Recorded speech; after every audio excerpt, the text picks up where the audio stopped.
It's Thursday, October 22nd. I'm sorry. It's October 13th, 2022. I'm in this pattern. And this morning on See the BS, there's something that is quite frightening. I've always known, obviously, when I learned to write with a pen, and at first it was a pencil, which Mark King was not happy about. But when he left the school, taught whatever they taught in the 126 letter alphabet, which had a capital system and a lowercase system. It's all they taught in number 26. So in actuality, 26 times 2 would be 32. No. I can't carry the numbers. That's how many times I've been hit with some kind of whatever, where I now can't even do mental math in carrying forward small short-term memory glitches or problems. So now I'm looking at rudimentary bifurcate. They have up this morning something from what I refer to as 5, and I'm in hive. And it has two things that stuck out that I'm concerned about. One is it says RUZZIANs. I'm Cattaruzza. And it has a sign that says "You are not welcome." And then it says George without the E, just Geo. Which now, if I think geospatially, and I think of the R, so this is what they have up on New York media. I don't know, do I call it social media? Is it big network executives and directives?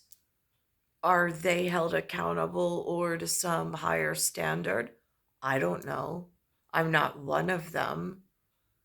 They're one of the hands that feeds something in the system for which I'm trapped within. But it thoroughly concerns me since I'm in an area that the currency and the monetary system of green linen with legal tender shows a face that they have the name George, they have Washington underneath as George Washington.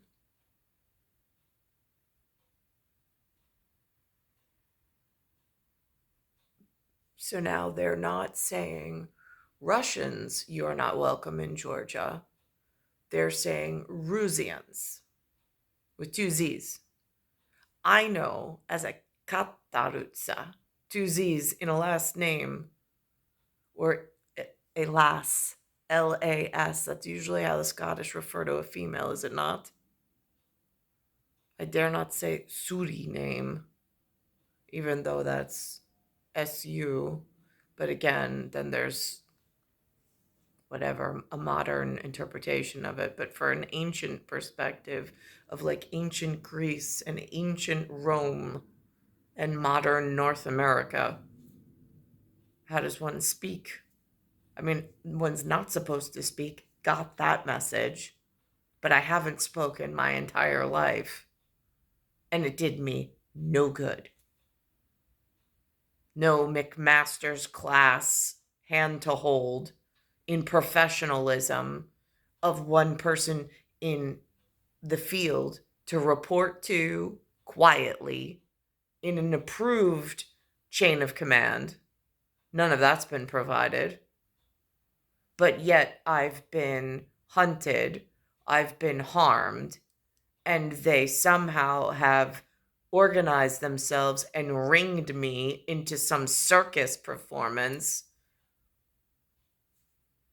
that I'm trapped within and can't seem to get out safely.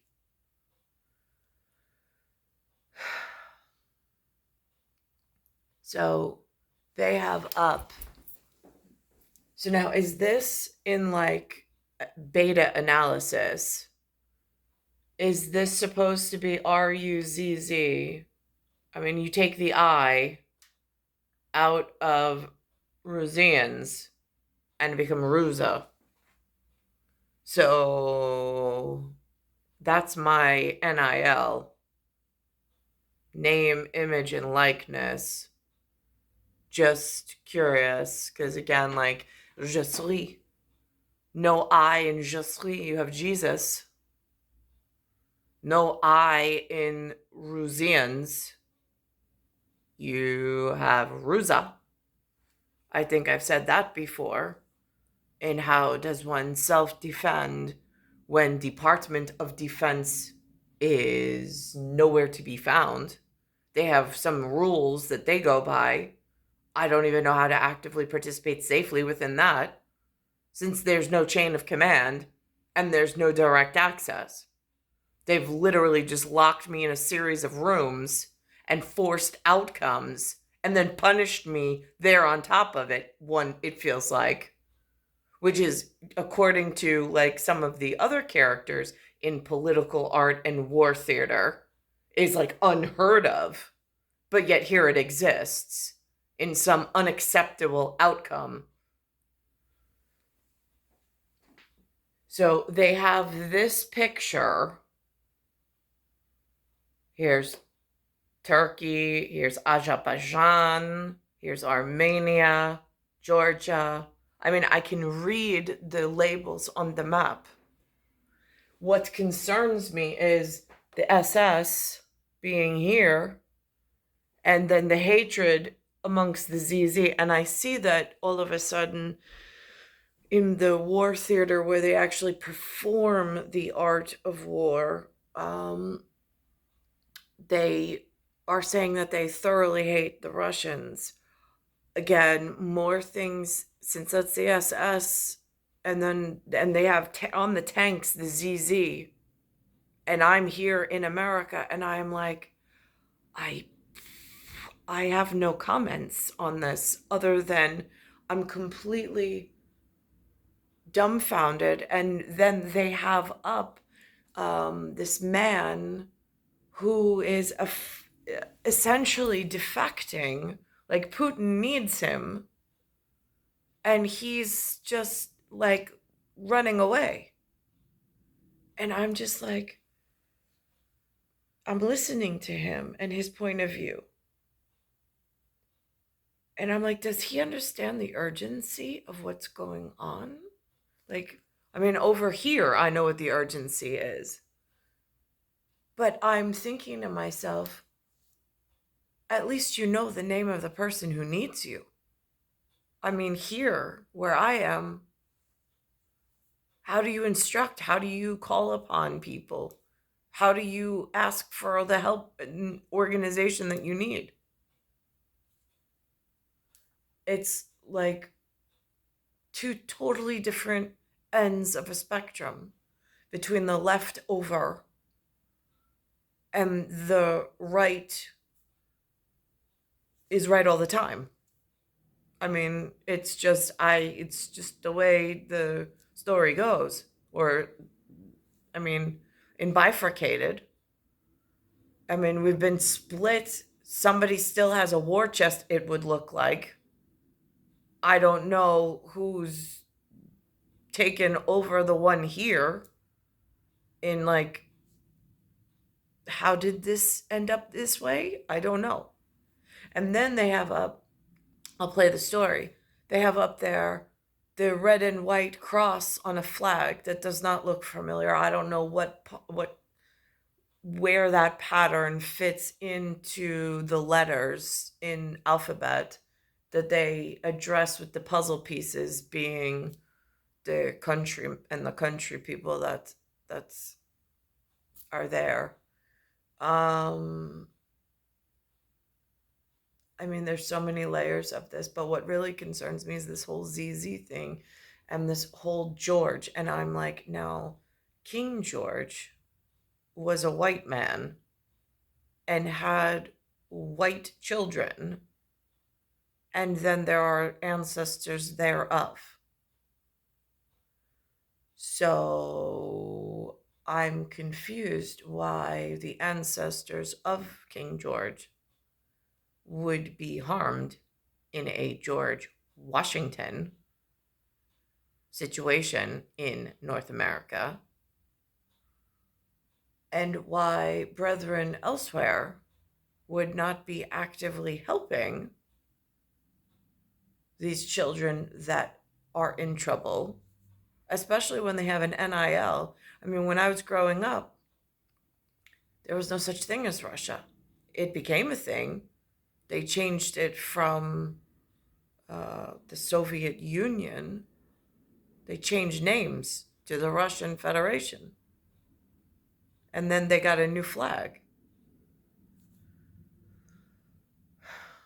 I don't know how these things go into, I mean, like, I have no access to MFA. Like, they are all the way over in a different closet and series of countrymen.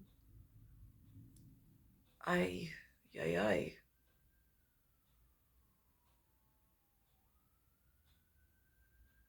I mean, I know that they say that this Pentagon exists.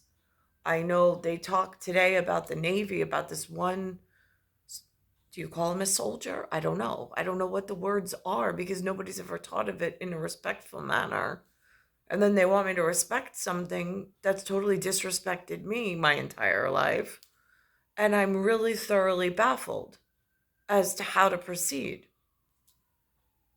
Do I be the daughter who's disrespectful to her father, like so, and act in that manner? I mean, it goes against everything I've ever been taught about the adults and the respectfulness between a father and a daughter. But then again, in so being special operations and special military operations, I don't quite know where I should be disrespectful and where I should be kind, caring, and grateful that I even have breath to call out for help to the people really in charge of my care that seems to be not being handled properly. Um, so this is what it looks like. So, and then there's in mixed messages from local area, not knowing which one of the circus degenerates are participating and how they all can come together when democracy is on the line for the demon children. It says they put together some Power of New York list. The top 3 that the socialites and the Social Injustice League are actively pronouncing. Mayor Adams happens to be number 1, but the top 3 are brown and black participants.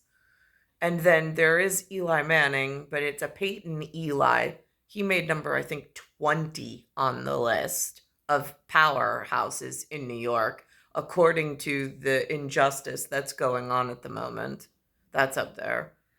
Then there's something on this woke conversation, WOKE, with something called a buzzword, BUZZ. Now, I don't know who's making these buzzwords because this ZZ in Cattaruzza has not been asked or allowed into this conversation where there's active participation. For key ops in the so category. Then there's some story on human brain cells being fused with rat brain in a hybrid, and they feel and react to pain. That seems to be important. And then that subsequently goes directly into a seeing double, where this little boy looks at a poster of a child that looks just like him.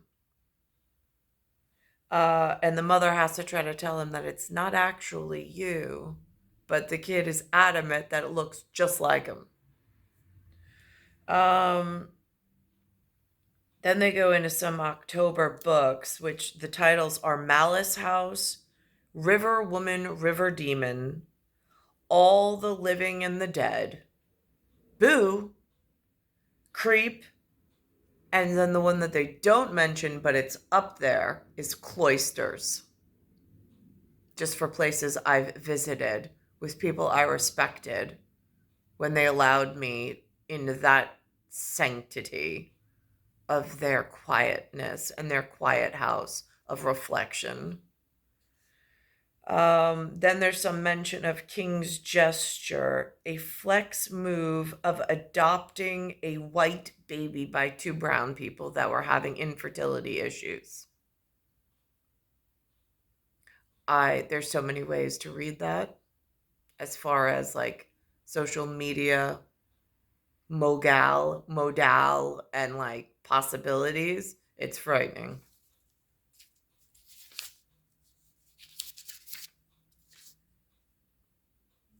So here's what comes up with this piece on the RUZZIANs not being welcomed in Georgia or in George, according to the sign right here. Difficult to watch. Hundreds of thousands escaping the fighting in Ukraine. But they're not Ukrainians. Instead, Russians fleeing the draft at home by flooding the border into Georgia. Relieved to avoid the bloodbath of their own country's making, new arrivals crowd into a support group where they learn how to get a bank account, get a cell phone, and simply get by in Georgia's capital, Tbilisi. One of them... Well, that's really interesting. So they get cell phones, bank accounts, and learn how to get by. I didn't even get that level of acknowledgement or training as an American. Being born here, I didn't have to flee into New York. They actually birthed me here and then trapped me here with less information than the Russians are getting in Georgia. Just for comparing big apples to oranges. Alexei takes us to the shelter he now calls home after driving 7 days from Moscow. Best song With little more than his guitar. Ghostbusters. Ghostbusters. Pathetic things. Better that than a rifle, he says. Who you gonna call? Ghostbusters! His roommate Skobar flew, then pedaled his way by bike after the government told him to report for military training. So I'm a student because I'm like only 21 years old, and I got nothing to do with any like army stuff. Because I don't want to go to the army and go to the war and die and kill people, I guess. But at an anti-Putin rally in the capital, Georgians fear the Russian draft dodgers are a Trojan horse. All of these Russians, hundreds. Now, that Trojan horse I've only heard once, and that's Helen of Troy and Sparta. And there was some Trojan horse method of gaining access to the city. So I'm just curious. Because the Solomon representative, it looks like, from past admissions on the CBS, she looks more like a Solomon descendant. I being a descendant of something different. She also says something about Trojan horse, and I'm like, now why is that a new buzzword this morning? Hundreds of thousands of them virtually overnight clearly isn't sitting well Now, this flag. with everyone in Georgia. Those here see it as yet another form of Russian invasion, and they're calling for the border with Russia to be closed. This. The Red Cross. I don't know what that means. I don't know what that stands for, and I don't know what country that's attached to. I know it was significant in my grandfather's day. I have no idea what it means at 5. I have no idea what it means at hive in this day and age. None. Closed. And they must know that they are not welcome here. Georgia is no stranger to Russian invasion. In 2008, Putin attacked by land, air, and sea, allegedly to protect Russians living here. To this day, 20% of the country remains occupied. We know how Putin starts wars. So you're afraid that Georgia could be next? Putin can come and say, we need to send our soldiers to save the lives of our citizens in Georgia. But in Putin's army, morale has never been lower. Following staggering defeats in Ukraine, troops are retreating and surrendering. And to dodge the draft, conscripts are so desperate, they're even breaking their own arms and legs, as this video is said to show. The fear, it's like not something rational, not something logic. You just someday wake up and start to feel it. Love ya. Skobar knows how lucky he is to be in Georgia. I'm in safety. That Putin can't kill me or or I am not in jail. I'm not arrested. How long do you think you're gonna be here? Nah, I don't know. I want to work on my old job. I want to live with my family and my girlfriend. So I guess I'll be turned back when the Vladimir Putin will be dead, I guess. And I will be just fine with this. For CBS Mornings, Chris Livesay, Tbilisi, Georgia. A whole nother perspective. You know, the guy with the guitar singing Ghostbusters is not a Trojan horse, number one. And I thought the last man he said, I don't want to die and I don't want to kill people. No. The fact that they're running away from this says a lot. When people go to war, they go to war for ideas and ideals that they believe in. Yeah. You can tell that hundreds of thousands of Russians that do not believe in Putin's ideals. Not when you're breaking your own leg, Tony. Gosh, to break your own leg.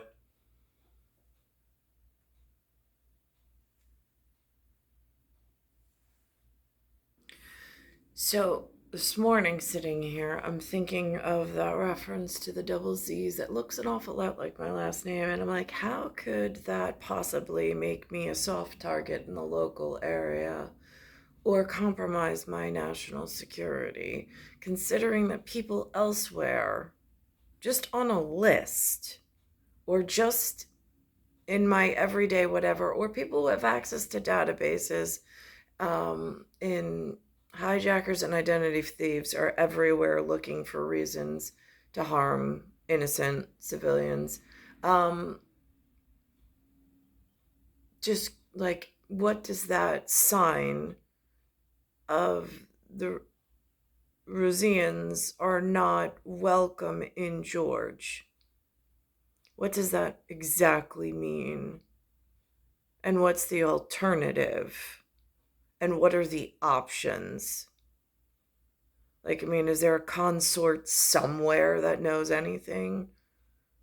That has direct access or has some phone tree of what and who one should be calling or calling out to if they see these signs of potential harm to my person and others thereby by extension? Like, is there even that layer of human service or human resource that's available? Because I haven't been educated, scholared, or even allowed that level of human resource in New York. And it's something that I want to share with you guys. So Variety is out with this new Power of New York list, and this is a list that recognizes celebrities and visionaries who are reinventing New York City. Anybody we know on the list? I got you, Gil. So this looks like this is their top treason list. Just saying, from a king's perspective or a king's child's perspective at Great Beyond and the King's Guard, for which I have no access to. I don't know why, but it looks like they're reinventing New York. I don't know with whose permission. I don't know who granted them permission to rewrite the landscape of New York. Again, I don't even have names of the warlord, drug lord, and landlord at this point. I have the name of George Washington.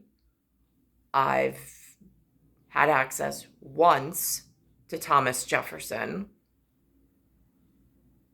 He was a descendant of Thomas Jefferson, perhaps. Can't even confirm that. Just that's the name on his ID. So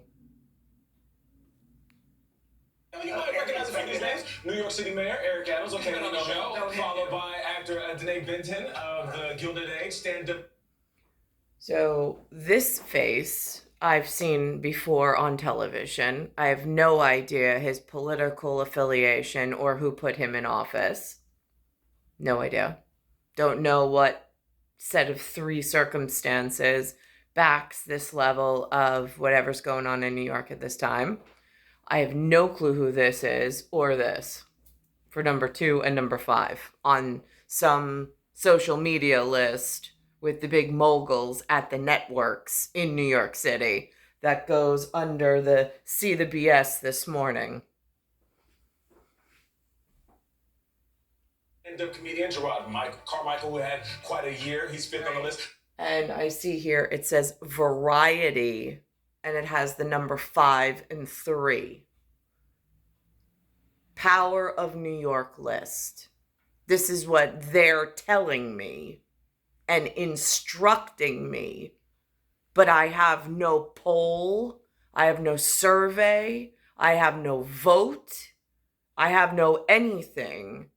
They've taken away the power of my person and just installed this level of puppetry. And I have no idea who's funding it, how it's being kept in power, if it has any safety benefits or features for my person while I'm here. I have no idea. I still am stuck with the blacksmith job that's under 6 foot, so I know something is very off. I want you to check out number 8 on the. Okay, top 10, Tony. No, but can we get a tight shot of the actual thing that's in the magazine? Can somebody, because I love this picture. Look at that. Where's It the looks camera? good. Thank you very much. I know. All right, so here are some other names that Tony beat out. It's not a competition. Actor Jesse Williams came in at 40. So now the number 8 goes to Tony. I don't know this person. He's got some 40 vote. And then Peyton and Eli, apparently they're 2 different people. They refer to them as the brothers. I refer to the brothers something different. That's something that I use for my children. But here, the Social Injustice League is referring to Peyton and Eli as the brothers for some reason, just so it's not confused with my personal story and then the story of New York for management and accounting issues. And then I don't know who this Chris Licht is, but he's got a number of an 18. Peyton and Eli Manning. Both of them, the brothers. Wow. And then Chris Licht. Now, I refer to Peyton and Eli as the triplets. I mean, again, like I found out by real maxi pad internet when I was looking for a codex reference for which particular one goes to which particular book in trying to figure out where God, country, and family went. I found out that they actually come as a quad. Did not know. But I refer to them as the triplets because on the commercial the dad put for this Caesar book with something that does not look ancient Rome on the NFL acknowledgement of, I don't know what, their gambling portion, not quite sure. They only refer to themselves in triplet format and without jersey, without numbers. I have a real hard time knowing their names or birth dates or importance and relevance in, I get they're in the man's department. I get that. But I'm having a problem with the man's department because I was supposed to be with somebody over 6 foot, and this circus is going on at several levels, and they still have yet to correct the original issue that I had that caused 2 rings by now of further problems. We all know him, right? Yes, Yeah. 18. Yes, He used to be here. Chris like always trying to corner me at parties. I'm gonna tell him, listen, man, break the top 10, and then we get. Wow. Can I just read this part? It says, after coordinating broadcasting from the Brooklyn basement he shares with his wife, Katie Tur at MSNBC, DeCopel is back in the studio at CBS Mornings, that's us. The show, which received a launch with a new title last fall, is intended to delve deeper into long-form journalism. And they talk about the competitors. As such, it relies on the chemistry. Long-form journalism. There's a short form and there's a long form in the legal department somewhere. Not quite sure which dad I am to rely on at one-headed eagle and two-headed bird. There being a black and a yellow. There being a weighted bear that was jacketed in a yellow and gold and then certificate in a language that she did not speak, but they called it Greek letters. It was the fraternal Greek letters that the local area college system and university systems used. That was at Hofstra. Chemistry between DeCopel and his co-anchors, Gail King and Nate Burleson, that's us. That's us, yeah. As well as on DeCopel's reporting cred. Congrats, Tony. I think this is awesome. Yeah, I know we're making light of it, but you are one of the best in the business. Yes, Congratulations. Well great. deserved, my brother. Well Thank you deserved. very much. How many copies of the magazine did you buy? Well, not a lot, because my wife's mentioned but not on the list, so. You better throw that around out the house. All right. She's happy for you too. Probably problematic. I appreciate it, guys. All right, ahead, a new series, Never Too Late, meets a chef with a zest for life.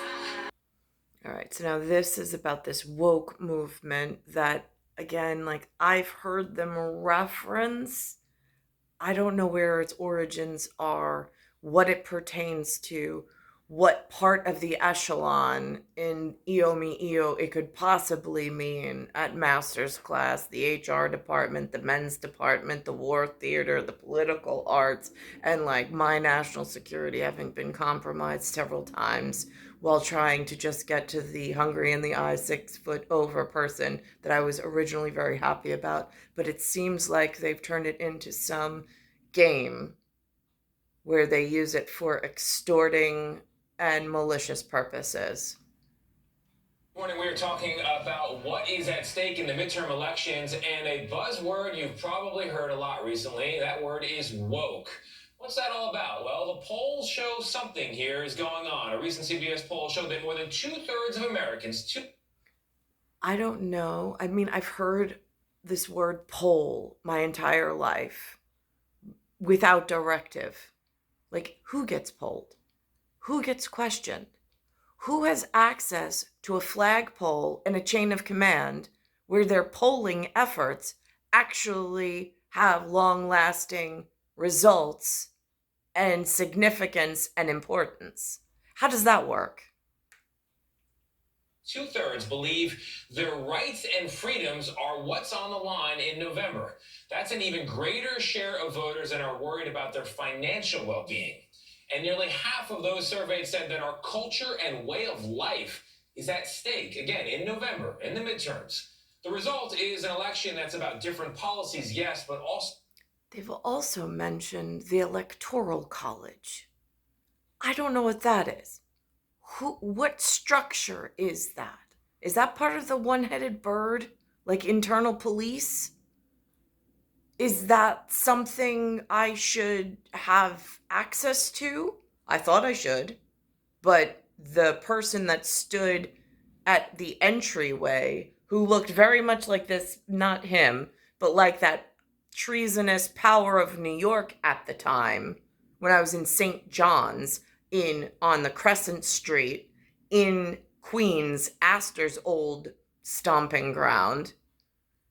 She didn't seem so apt to move over and let me in to where I belonged at presidential ancestry and welcoming me into the family. She seemed very abrupt and not wanting to see me get to the level of answers that I needed. And it showed by her actions in motion. But also very different visions of what America is right now and what America should be in the future. And perhaps nowhere is that more evident than in the state of Florida.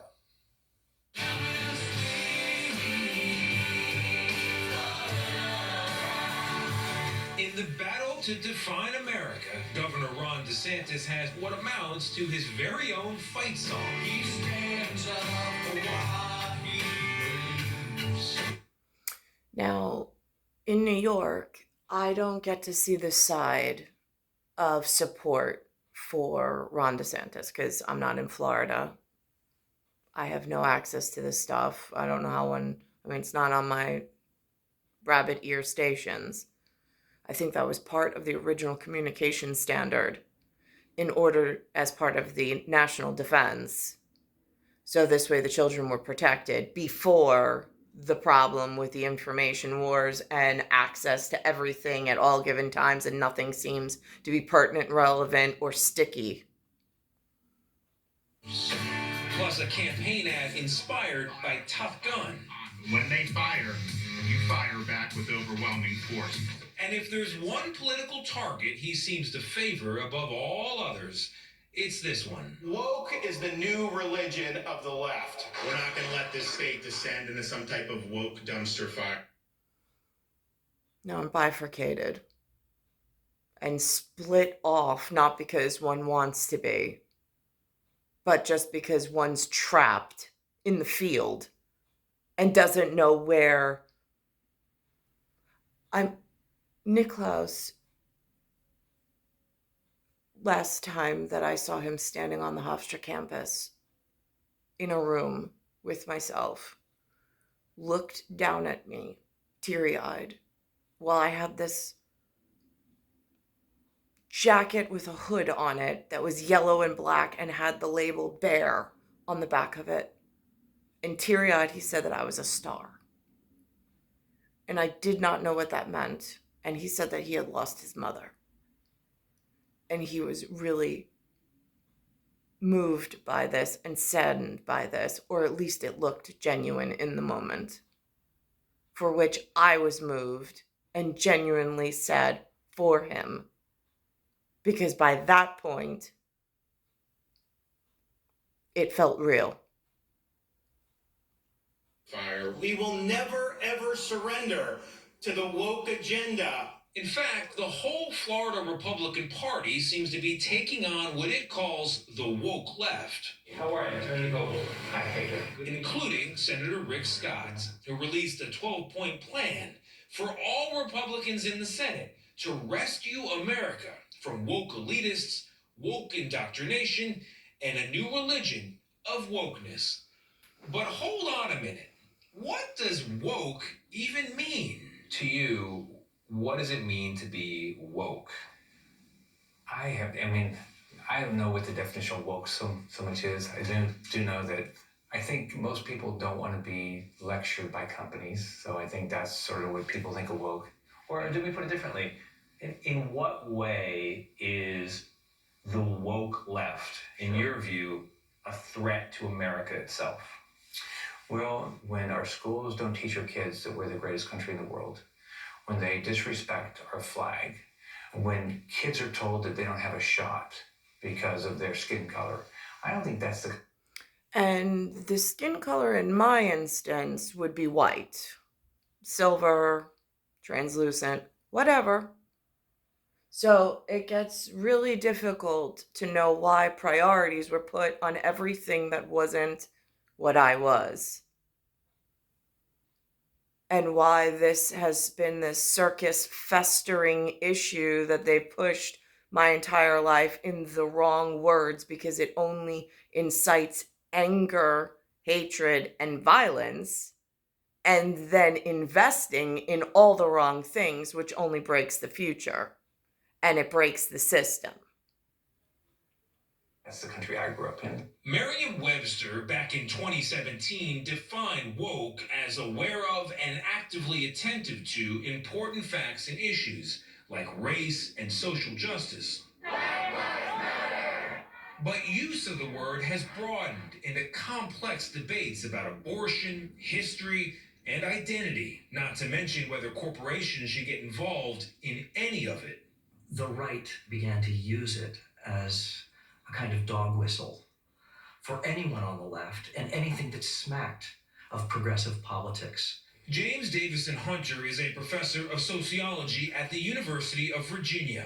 He says the new war over woke isn't really new at all. We have been winning the cultural war. The cultural war is raging across our land. Instead, he says it's a continuation. What war did you all win? Because my culture seemed to have been stripped away from me, and it's a land of nothingness.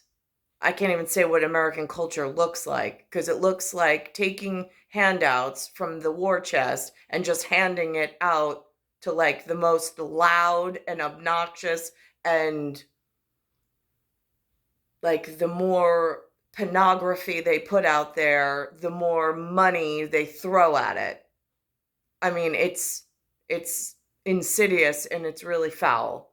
And now, instead of investing in programs and education, it's like the kids have nothing else to do but live in video game world, which is not real. And they don't even have each other or like an eye on how to keep themselves safe and integrated. And like, I once heard somebody say that if you stop fighting for your country, you're going to wake up one day and have none.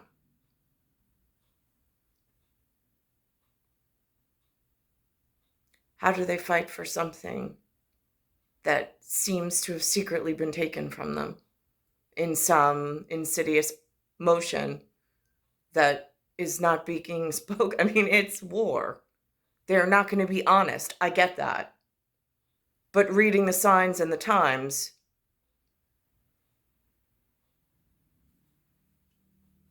Of the culture wars, a concept he first popularized in a book way back in 1991. Why did you call it a war? Well, from the vantage point of the actors involved, it felt like war. And there was this sense that what is at stake is what I cherish most about my life and about the world I live in and the world I hope to leave to my children. No small thing. And cumulatively, it becomes a struggle to define the meaning of America.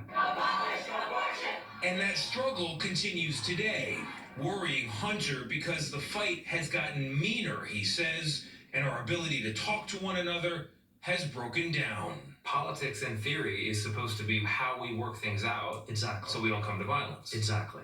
Is politics working anymore? That's part of the problem. Our politics is now so driven by culture.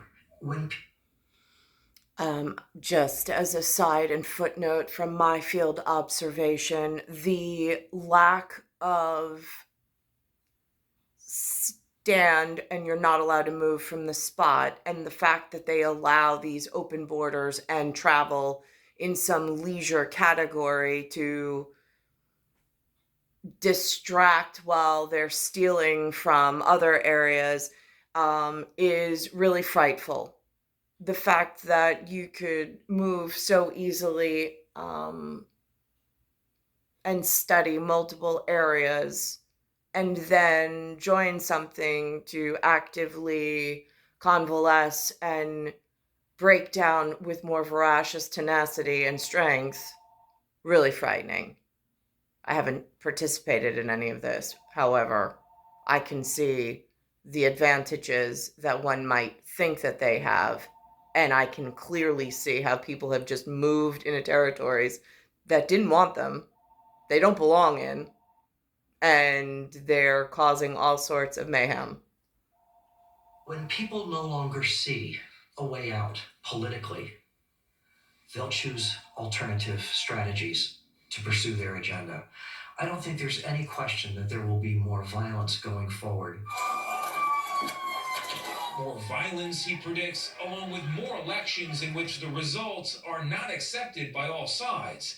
And that is the biggest threat to America, at least according to Democratic Florida State Representative Anna Escamani. What does woke mean to you? It just means being a... How is this a Florida, United States of America, Florida representative? I don't even know what that means, and I wasn't even given that same opportunity, and I'm on the legal tender of ancestry. It's confusing and baffling to me. Being aware of your history. Her Orlando office is filled with pictures and slogans that tell you right away where she stands on the issues and hint at why she's so dug in to fight. Is there any room for compromise? I mean, it's very difficult to compromise on a policy that erases the history of people of color. And I've had this conversation with Republican leadership on abortion specifically, of, where's the compromise? And the reality is that it's very hard to compromise when you're basically telling me that I'm less than and I do not have the same rights as you. And that... In other words, if one was in a business meeting, it sounds like somebody told her she was not welcomed somewhere, and she refuses to listen and abide by the landlord's requirements, and now is sitting unlawfully and stirring up new debate, new politics, and new problems, which are now an even larger existential problem with the explosion of the internet, the telephone system, the ability to travel and having access to not just cars, but planes, and then lines of business, supply chain, making all sorts of friends in really dangerous places without any regulatory body, it would feel.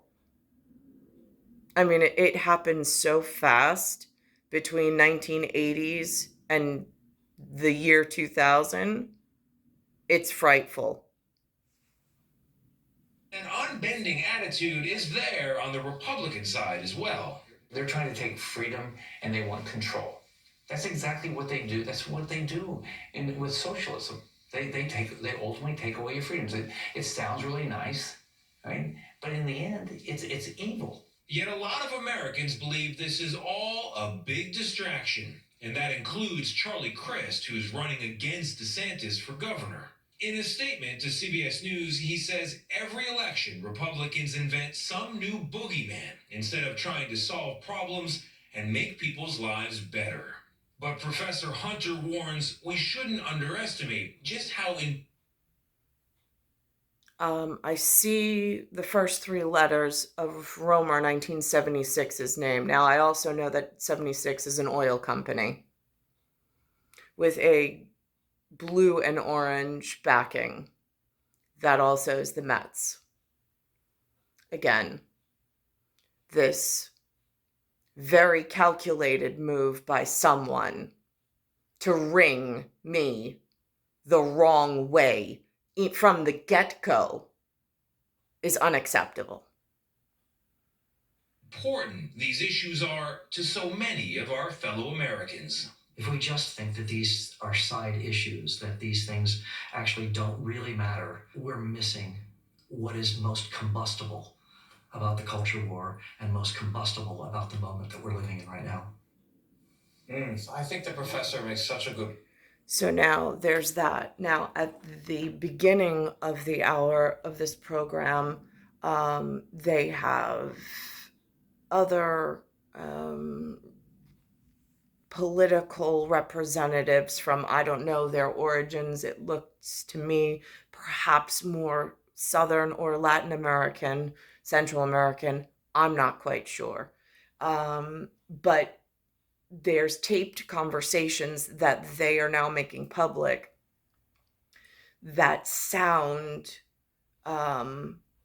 like the inside, like they feel like they've gained some political ground and like in clawing their way to the top, no matter what they rip apart as they climb this banner. I mean, honestly, if you think of it in that context, and it's a square piece of material, and they've already just shredded through with claws they weren't supposed to have, the entire banner falls apart. But here they are, actively out there trying to, it's a piece of what's operating inside one of the states within the 50, within the L regional area for Roman numerals and some form of higher way of geospatially labeling the whatever in high five for my own edification. Okay, now I find this interesting because they've labeled this as LA. Council member resigns. It says former President Nury, N-U-R-Y.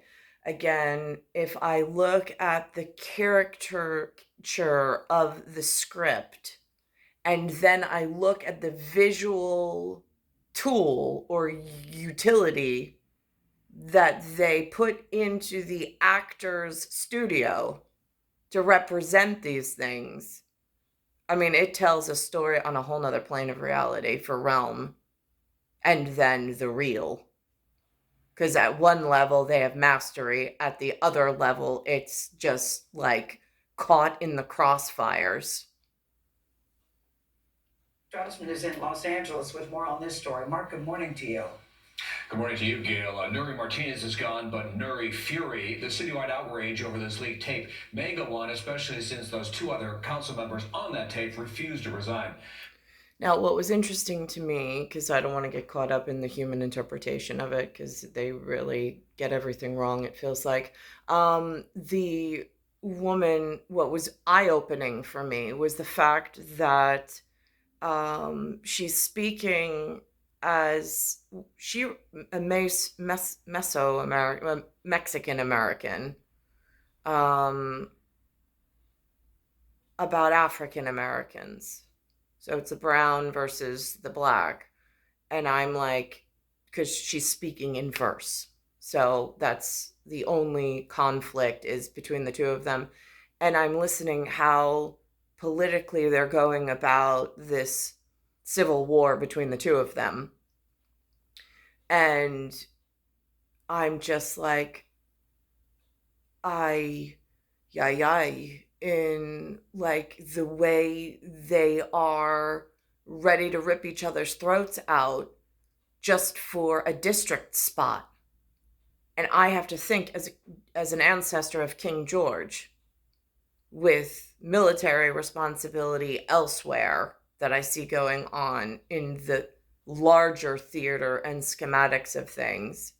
And then how do I conduct myself here? Well, I conduct myself very quietly in a series of rooms because I've had no other options. But I'm now being shown via sorcery in the Watchers, the Guardians, and Seer, S-E-E-R, a seer, of how some of the other theater participants are running campaign politics and altered to what the landlord, the warlord, and the drug lord needed with the good Lord and the good Lord's children. Their conversation was offensive, possibly illegal, too. A backroom meeting about city redistricting, and California's Attorney General is now looking into it. The investigation, announced Wednesday, will look into whether 3 LA City Council members violated state or federal voting rights laws for conversations like the one you're about to hear. On a secretly recorded audio tape, local labor leader Ron Herrera discusses redistricting with former City Council President Nuri Martinez. Both resigned their posts this week. I get what we have to do, right? Just massage to create districts that benefit you all, right? And the future. But we gotta figure out Mark's seat too. That year-old recording, often coarse and racist, was obtained by the LA Times. It suggests Martinez gaming out potential ways to divvy up the district of disgraced councilman Mark Ridley Thomas. If he resigns and the applicant... Now my question is, who granted them access to this district? It looks, I mean, like, did they both try, are they fighting over a stolen spot? Because nobody seems to be bringing that up in how do we bring people to justice when parts of the country are being stolen and there is legal tender. There's a long and a short form, long and a short story. And it seems like there's a whole lot of fighting over things that I don't know how they think they have access or they've been granted permission to conduct themselves in this format or forum. Americans look at this as a hostile takeover because he's gone. So we'll have to figure that out because politically they're going to come after it. And it says a hostile takeover. So now here we are.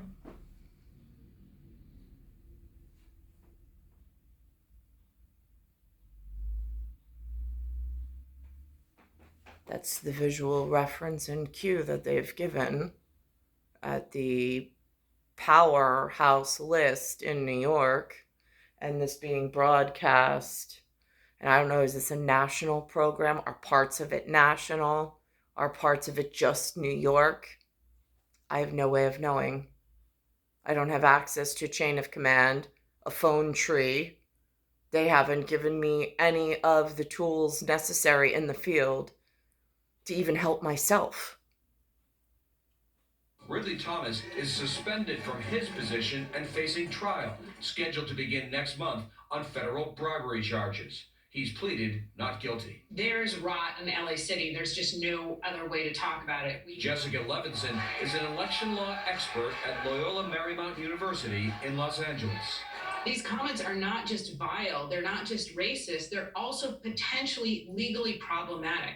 What we have are discussions not just about increasing Latino voting power, but taken in context, potentially also about diluting African American voting power. And that's where you get a potential legal issue.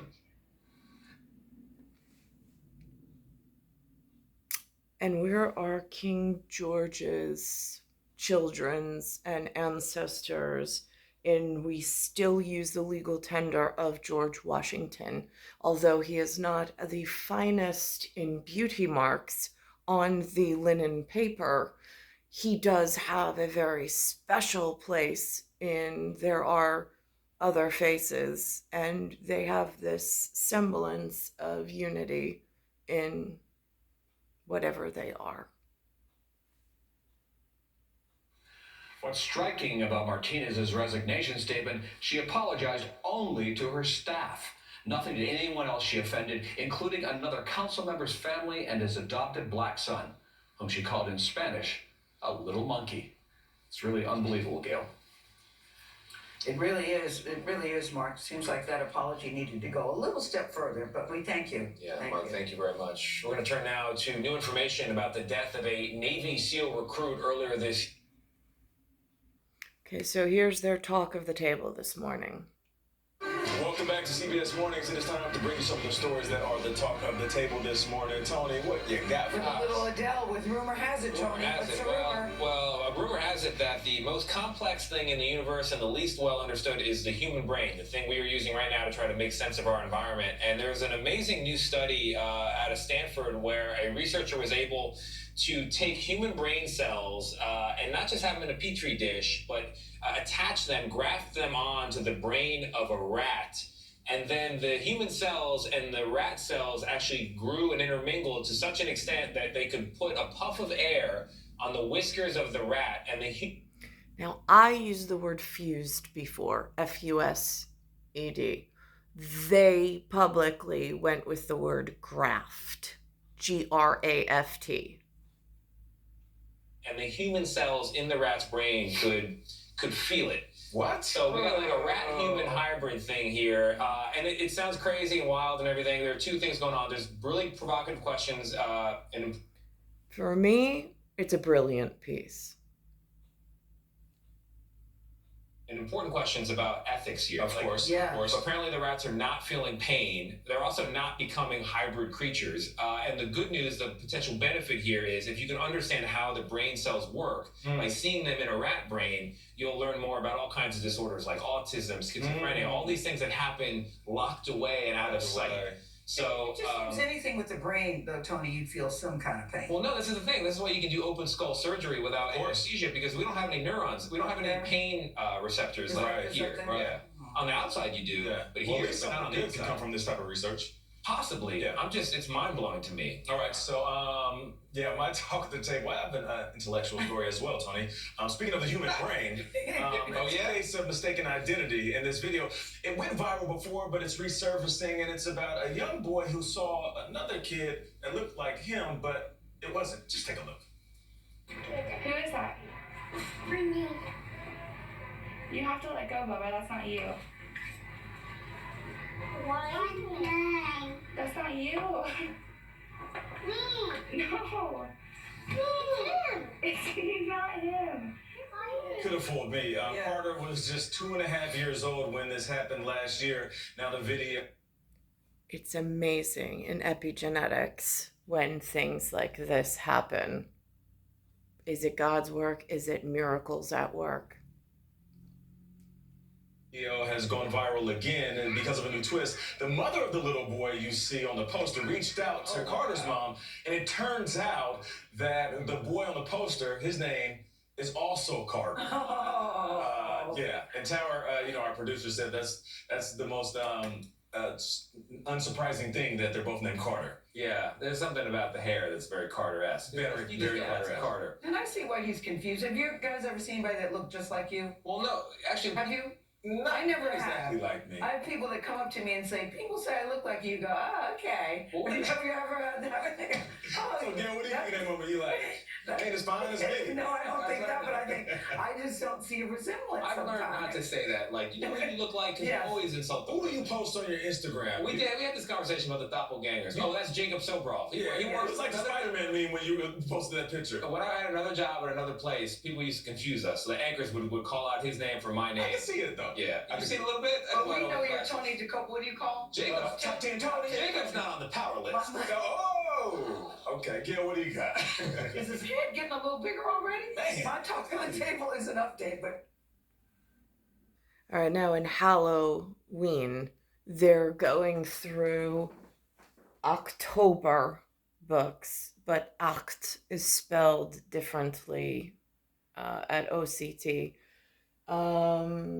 And then if you look at the wall of books, Cloisters is the last on that list, and they don't make mention of it. They do, however, give a synopsis, or like in medical terms, biopsy, but a synopsis of the first set of books, which when I won't read them, I don't have the ocular to mental fortitude in order to hold story of other things for that long at this point. I don't know what's going on, but it's an ongoing health concern that I've been also documenting. I don't know if it's by air, by water. It's some kind of biochemistry that even the local level of doctors in the public healthcare system that I've gone to, I don't have access to private healthcare. So I have to go to the public healthcare system, and they've been just not helpful when I go to the doctor's office for answers or for directive even. There's been one doctor who's been the most helpful. She's the oncologist, but even in that,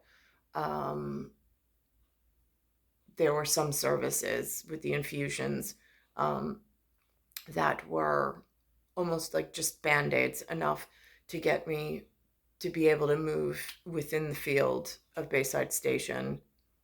But it's almost like this, I don't know if they're purposely withholding care. I saw on a Navy SEALs mention this morning they're the Navy. Now, I don't know if they're the American Navy. They just call themselves the Navy. So I don't know if that's like a business office. Like, are they the ones who are part of shipping and containment? Are they defense Navy? Is there a difference? Like, again, nobody constructs words for my level of human being trapped here. And I don't know what arms mean, but I know somewhere there's an arm, somewhere there's a leg, and somewhere there's a navel. And I really can't tell the difference from the human resources that they send into who am I supposed to trust? There's been so many that are untrustworthy. And by proving, I have no other choice but to trust them in the moment. But my health and my safety has been compromised several times in the field. And there's no, chain of command to call into and, master class of human resources to, you should know that this happened. And most of the time, in this illegal drug war, culture war, and all these other wars that are going on that nobody really talks about in any meaningful way, to the children that are left behind and made targets, you half the time don't even know you've been attacked. And then if you have been attacked, they give you some kind of sodium pump, which frazzles your brain almost like a memory wipe. The only way I can say is it's like salt on a slug. How the slug just deteriorates. That's what it feels like at the level of sodium systems, or soda systems, for lack of a better term. And then it makes living like other humans are able to live. And at that level of living, your mental capacity has been diminished, and they're leaving you here as if you don't matter to anyone. Oh,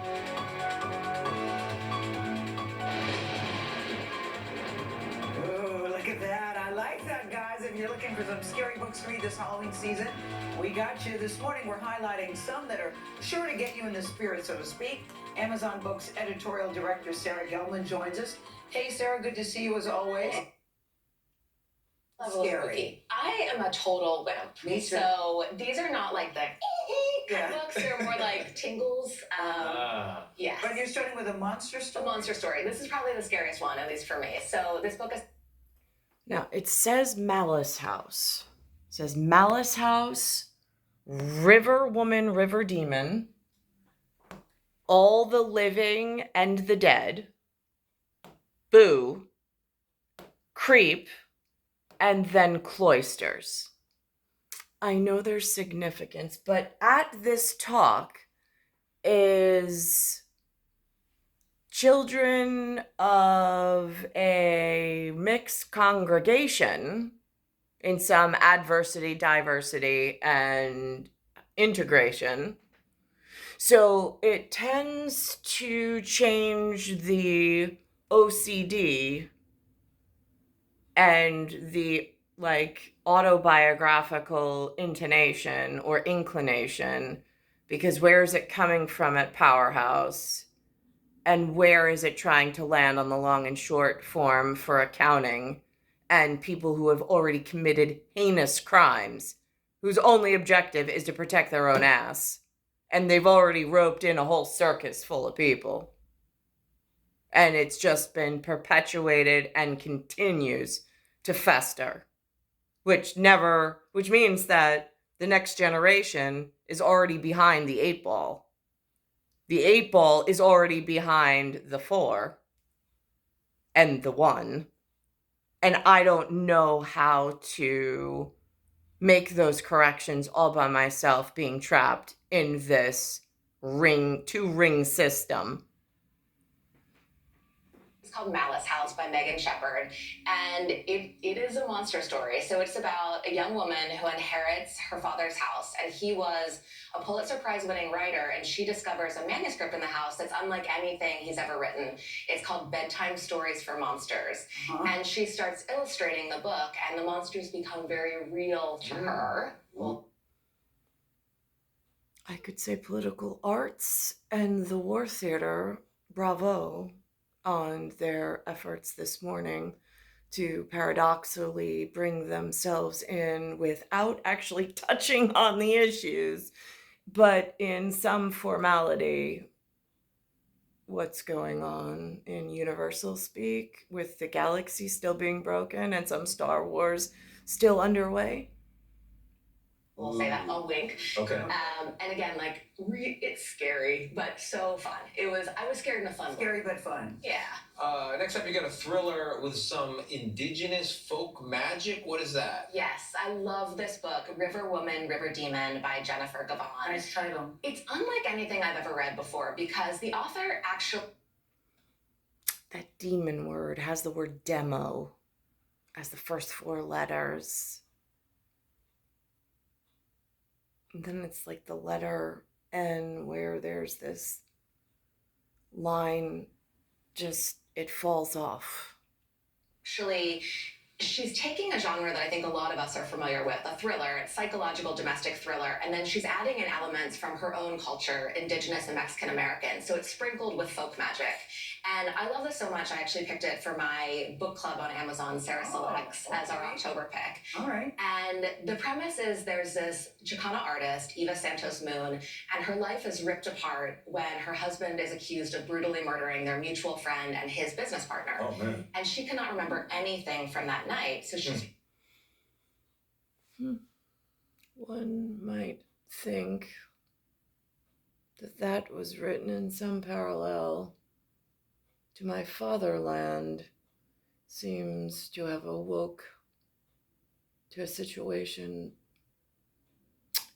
where now there's these ghosts of past murders and mystery and what have you, and daughter is stuck right in the middle of not knowing what or who was murdered, and there are chains of reality and anchors of reality for which my psychosis goes through in what have you all done? She's trying to piece together what actually happened, and she's being haunted by the ghost of the woman that has been murdered, and also a woman from her past. Okay, Sarah, so I'm the type of person, I like my scary stories to be... And now if I think about it, as the woman that was murdered, was that the woman I was to be? And I was with Niklaus. He called me his star, or a star, and he was really upset that he lost his mother. But we were also in a different moment where he invited me to come work with his father. And I said, do I need to finish college, or can we just go and get married? And he said, no. He said, and I said, what will we be doing? And he didn't have answers. He said, you'll just come work with me. I said, all right. And that was it. But then he left, and there was no coming back for me. They ringed me to some Jason that I didn't want. And I kept telling to stop, to lose my number and to leave me alone. Be real. So you have some nonfiction. I got a book for you. Okay. Yes. All the Living and the Dead. It's by Haley Campbell. So this is a book that is it's basically about people that make death their life's work. So it's about executioners and bombers, and it's perfect for people who like true crime podcasts or anyone like you that likes their horror kind of documentary. Yeah. And the author takes this question of, if we don't know that much about death, why are we so afraid of it? Yeah. And but we are afraid of it, and it's going to happen to all of us. Yes, exactly. You've got a picture book recommendation that your son helped you with. Yes, I let my own little critics pick this out. This is The Little Ghost That Lost Her Boo, and it's about a ghost who wakes up and she loses her boo. Her mom tells her that her scaring days are over, but the little ghost sets out and she's gonna find it. And I like that too. It has this really cute interactive ending that my boy. There's a ghost in some field of science that lost, it looks like they're depicting it as an owl. What does Father Bird, the one and the two-headed, have to say to thee about the ghost who's having issues? And now the Fowl program is making this one. The next book is about Creep, the most popular boy and girl in the school. And Gail even says, she's like, yeah, we all remember the most popular couple in high school. I'm like, really? I didn't have popular couples in I went to three high schools.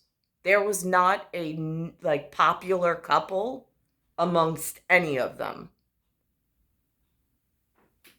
Boys think is hilarious. I like that. I like that a lot. Teens and adults, you call a thriller too. Yes, it's Creep, a love story, Lydia de Peñaflor. This is, if you take the show You and you cross it with Fatal Attraction, but make it for teens, this is what Creep reminds me of. It's a high school student who gets obsessed with the most popular couple in high school. And it's good for adults. I read it, super fun, and it's a inhale in one sitting kind of read. We all remember the most popular couple in high school. Oh, yes. To look at those guys. I'm stealing this for little Teddy here. I love it. Is that like a TV thing? Because in real life, it didn't happen.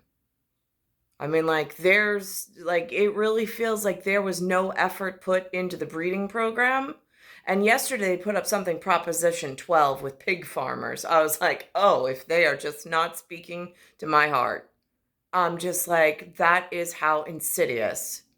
Where are these hidden old world laws that they use to jam up or lock up real good people that really needed to find one another in a sun, moon, and stars contracted kind of a way at constellations and numerology that's going to continue, perpetuate, and fester and cause massive catastrophe if it's not fixed correctly. So now here's a comedian I've never heard of. I don't even know that I can. Hassan Minhaj? Maybe? The King's Gesture or Jester, Netflix. And he's a comedian. Special family and career turning point. And this is what the microphone King's Jester had to say. With all this pressure, me and Bina, we'd be up late at night having these really tough conversations. Is this gonna happen for us? Are we gonna be able to have kids? And then I was like, babe, what if we adopt? What if we adopt a white baby just to flex on these? Just to show people we made it, you know what I mean? Reverse Angelina Jolie power move. Trevor Bradley run. That's power move. One in psychoanalysis might just say that it's a passive-aggressive acknowledgement by some unbeknownst participant in some political artwork or war theater where I don't know who's inviting who to come sit, to come talk, to sit at the table. I did start this video with a very concerning video of the double Z and the RU, which looks a lot like my last name. And there's a George reference on that. And I'm in a George Washington area territory with the Roman numeral L for 50 stars. And there seems to be some kind of star war going on at some level that's just creeping into some ticking down a biological clock that they've already wasted 4 decades on mine, 70 on my mother's end of things. And between the two, linear time, since my mother is Lynn, and then there's an NAR that I was registered with in New York for real estate purposes.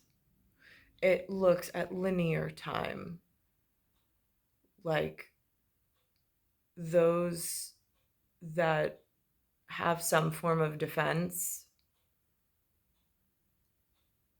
There are some real holes in the plot. Like the world I'm in now and that I see on the sorcery big board does not look like somebody left it better than when they arrived. In fact, it looks completely the opposite, like the losing end of an ongoing struggle, which then puts the next generation ancestors in even further harm's way.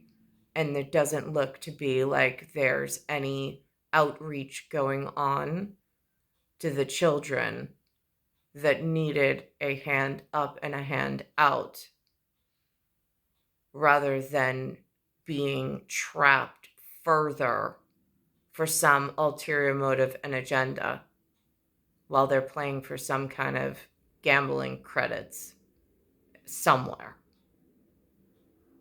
It's star 1978, star 8378, Nicole, Cattaruzza. It's Earth, solar system, Milky Way, universe, galaxy is broken, and it's Bayside Station, Bayside, New York, 11361.